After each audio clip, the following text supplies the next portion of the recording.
जय श्री हरिदास। धर्मरथ टीवी में आपका स्वागत है। धर्मरथ टीवी में आज हम बात करेंगे कि कैसे राधा जी से मिलने के लिए कान्हा ने योगी रूप धारण किया।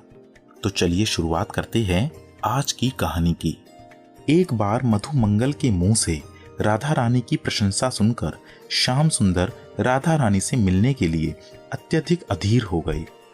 उन्होंने बांसुरी उठाकर अत्यधिक आत्मविभोर हो राधा रानी को पुकारती हुई एक मधुर धुन छेड़ दी। बांसुरी की मधुर धुन सुन राधा रानी परम व्याकुल हो गईं। तब श्री जी ने विशाखा जी को श्याम सुंदर की खोज में भेजा। विशाखा जी को देखते ही श्याम सुंदर ने उनसे विनती की कि एक बार राधा रानी से मिलवा दें। तब विशाखा जी कुछ देर के लिए श्याम सुंदर की परीक्षा लेने लगीं।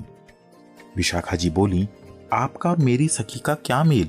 मेरी सखी आपसे क्यों मिले? काफी देर परीक्षा लेने के बाद जब श्याम सुंदर के नेत्रों से आंसू बहने लगे तो विशाखा जी की आंखों में भी आंसू आ गए। उन्होंने तुरंत सुबल से कहा, श्री कृष्ण को योगी वेश में सजा दो। योगी वेश में श्याम सुंदर विशाखा जी के साथ राधा रानी से मिलने चल पड़े। योगी महाराज ने भगवा धोती, कंधे पर नकली मृग छाल, गले में रुद्राक्षमाला, मस्तक पर सिंदूर से बना लाल तिलक तो अंगों में भभूत लगा रखा था। राधा जी के महल पहुंचकर विशाखा जी योगी श्री कृष्ण को दिखाती हुई बोली, राधे, श्याम सुंदर तो मिले नहीं, ये योगी महाराज मिले हैं। देखो तो इनका चेहरा भी कुछ कुछ श्याम सुंदर से मिलता है। सुबल के साथ घूम रहे थे, बड़े पहुंचे हुए योगी हैं। राधा रानी मुस्कुरा दी, वाह, आज महाराज योगी बनकर आए हैं। चंपक लता जी ने आगे बढ़कर प्रणाम कर कहा, स्वागत है महाराज। अब सदा यही निवास करें और हम सबको कृतार्थ करते रहें। तब चित्रा जी ने आगे बढ़कर योगी जी को बैठने के लिए आसन दिया। श्याम सुंदर ने बम बम कहकर उसे हटा दिया और कंधे पर से नकली मृग छाल लेकर उसी को बिछाकर बैठ गए और राधा रानी के माधुर्य का ध्यान करने लगे।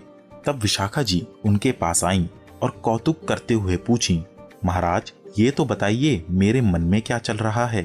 तब योगी बने श्याम सुंदर बोले, ओ शुभ्रदंता, तुम चाहती हो तुम्हारी सखी प्रसन्न हो? विशाखा जी को श्याम सुंदर ओ सफेद दांतों वाली कहकर संबोधित करते हैं। विशाखा जी हंस रही थीं, उनके दांत दिख रहे थे।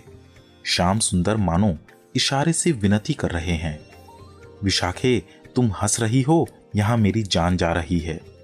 राधा रानी श्याम सुंदर की अवस्था देखकर हंसकर कहती हैं, विशाखा अपने मन में सर्वदा मेरी प्रसन्नता चाहती है, ये तो सब जानते हैं।